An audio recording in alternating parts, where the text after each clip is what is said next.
Ouvrons notre Bible au livre de 2 Rois 7. 2 Rois 7. Miséricorde et délivrance. Miséricorde et délivrance. 2 Rois 7, versets 1 à 2. Élisée prophétise l'abondance. Verset 1.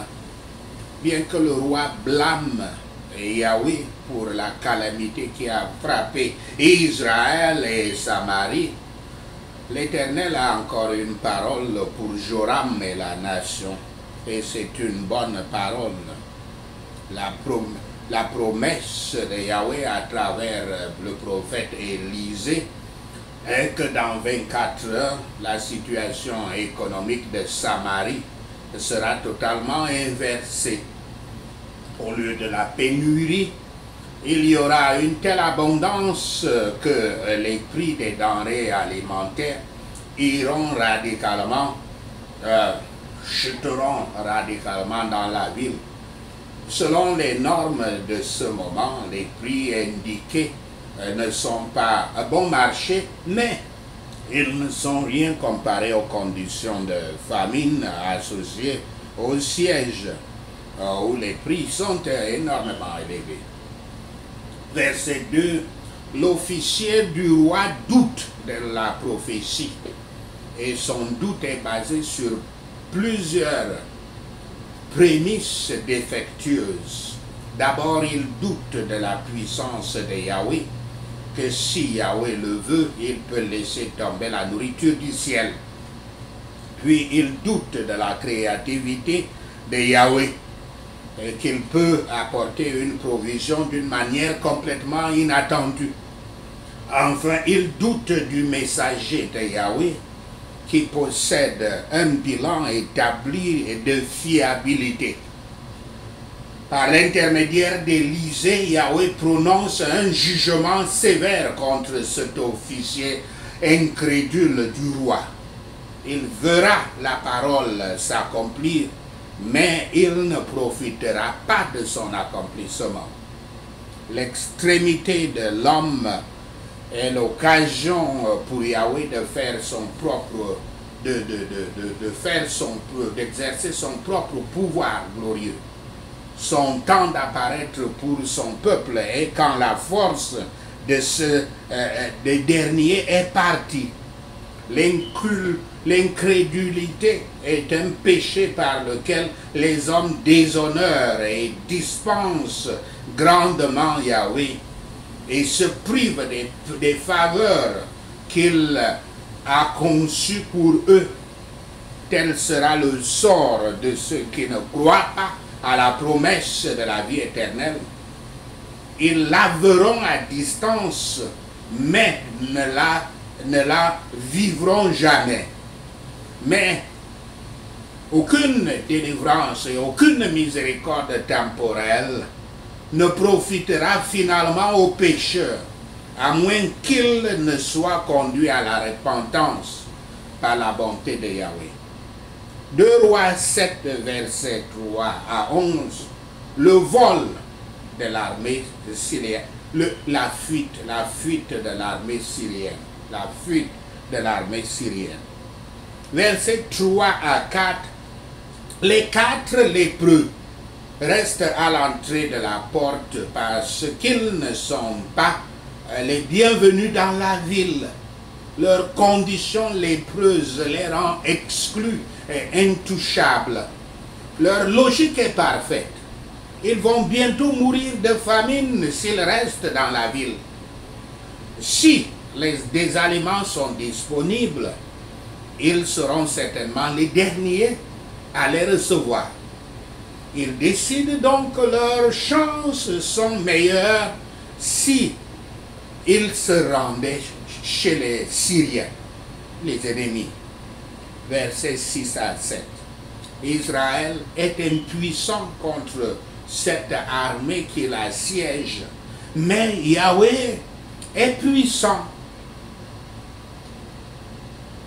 Yahweh attaque l'armée syrienne simplement en faisant entendre des bruits d'une puissante armée qui approche.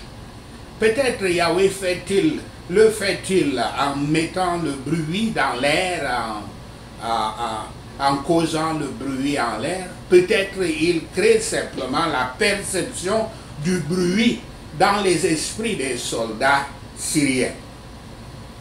Le même Dieu qui a frappé une armée syrienne pour ne pas voir ce qu'il y avait devant eux dans 2 Rois 6, verset 18, frappe maintenant une autre armée syrienne pour qu'ils entendent des choses qui ne sont pas là. En conséquence, le siège de Samarie est terminé, puisque les Syriens fuient, même si personne dans la ville ne le connaît, ne le sait et ne l'apprécie. Yahweh peut, quand il veut, faire trembler le cœur le plus solide. Et quant à ceux qui ne craignent pas Dieu, il peut leur faire peur au simple mouvement d'une feuille. La Providence l'a ordonné que les lépreux sont venus dès que les Syriens ont fui. Leur conscience leur disait que les malheurs leur arriveraient s'ils ne s'occupaient que d'eux-mêmes, parce qu'ils avaient d'abord commencé à ramasser tout ce qu'il y avait comme richesse, les objets d'or, les pièces d'or, ils allaient cacher. Et ils avaient mangé à satiété toute la nourriture que l'armée syrienne a laissée. Mais après, leur conscience les travaillait en leur disant qu'un malheur peut leur arriver s'ils ne vont pas faire venir tous les Israélites de la ville de Samarie. L'humanité naturelle et la peur de la punition sont des contrôles puissants de l'égoïsme des impies. Ces sentiments ont tendance à conserver l'ordre et la gentillesse dans le monde. Mais ceux qui ont trouvé les richesses insondables du Christ ne tarderont pas à signaler à donner les bonnes nouvelles aux autres. De l'amour envers Yahweh et non des sentiments égoïstes.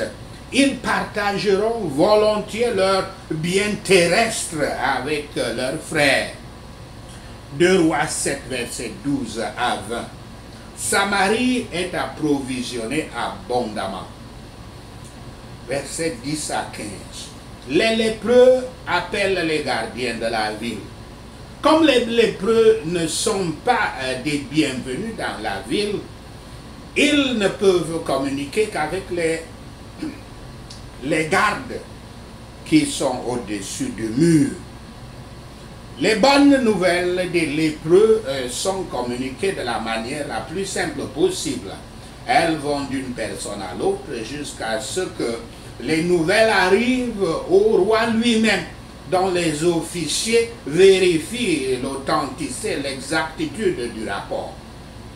C'est la réaction sensible à la bonne nouvelle qui a commencé avec le rapport des lépreux. Le rapport pourrait être vrai ou pourrait ne l'être pas.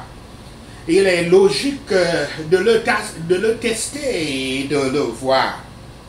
Donc ils envoient donc quelques chariots avec des chevaux épuisés par la famine pour aller voir. Versets 16 à 18, lorsque les bonnes nouvelles se révèlent vraies, on ne peut plus arrêter les gens parce qu'ils connaissent leurs besoins. Une famine contenue pendant longtemps. Ils sont heureux de recevoir l'approvisionnement de Yahweh pour répondre à ce besoin. Grâce au prophète Élisée, Yahweh avait annoncé le prix exact sur les marchés de Samarie et la prophétie s'est révélée exacte. Ici, Voyez comment les besoins d'Israël sont comblés d'une manière qu'il pense le moins. Ce qui devrait nous encourager à dépendre du pouvoir et de la bonté de Yahweh dans nos plus grands chemins. La promesse de Yahweh peut être invoquée de manière sûre, car aucune parole de lui ne tombera à terre, ni ne sera vide. Le noble qui doutait de la vérité de la parole d'Élisée il avait vu l'abondance. Silencieux et honteux de son incrédulité, il avait senti dans le silence et honteux de son incrédulité, et il avait vu sa propre folie, mais il n'avait pas mangé de l'abondance qu'il avait vue parce qu'il était mort. Comme il gardait le portail, les gens dans la grande poussée ont poussé le portail qui est tombé sur lui, et puis les foules l'ont écrasé. Justement, ceux qui pensent que les promesses de Yahweh les décevront trouveront les promesses du monde pour les trahir. Apprenez à quelle profondeur Yahweh ressent la méfiance de son pouvoir, de sa providence et de sa promesse. La vie est incertaine ainsi que ses jouissances. À quel point les avertissements de Yahweh sont exacts et à quel point viennent-ils sur le coupable. Que le Père Yahweh nous aide à nous demander si nous sommes exposés à ces avertissements ou intéressés par ces promesses. Sachez cela et l'Éternel Yahweh vous bénira. Amen. Alléluia. Prenons ces points de prière, comme tu l'as fait pour Samarie en 24 heures. Père Yahweh, inverse la situation économique de la pénurie à l'abondance dans ma vie. Au nom de Yahshua le Messie, je prie. Tout persécuteur, doutant de la puissance divine des miracles dans ma vie, Père Yahweh, prononce un jugement sévère de la mort sur lui, au nom de Yahshua le Messie. Cette extrémité de mon ennemi, cet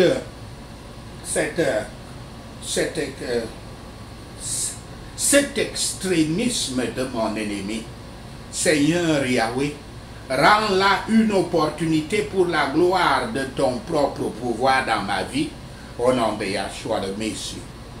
Quand ma force est partie, Seigneur Yahweh, saisis le temps pour apparaître devant moi, au nom de Yahshua le Messie. Quelle incrédulité, quelle incrédulité déshonorant et déplaisant à Yahweh de me priver de sa saveur. Je te chasse de ma vie avec le feu du Saint-Esprit, au nom de Yahshua. Toi, cette incrédulité, tout pouvoir qui m'assiège et m'oppresse à mort, Père Yahweh, terrifie-les et expulse-les avec tes bruits horribles, au nom de Yahshua le Messie. Quiconque m'a terrifié, Yahweh Shaphat, fait qu'ils craignent même le balancement d'une feuille, au nom de Yahshua. Père Yahweh, que l'humanité naturelle et la peur de ton châtiment soient des contrôles puissants sur l'égoïsme des impies, afin de conserver l'ordre et la bonté dans le monde, au nom de Yahshua le Messie. Père Yahweh, réponds à mes besoins d'une manière dont je pensais peu, au nom de Yahshua. parce qu'aucune parole de toi ne peut retourner vide. Père Yahweh, je compte sur tes promesses. Merci Seigneur, au nom de Yahshua le Messie, nous prions. Merci Seigneur Yahweh d'avoir entendu nos prières. Merci Père pour tes réponses à nos prières. Yahweh, nous te rendons gloire, nous te louons, nous t'adorons. Nous bénissons ton Saint-Nom. Au nom de Yahshua le Messie, nous prions. Amen. Hallelujah.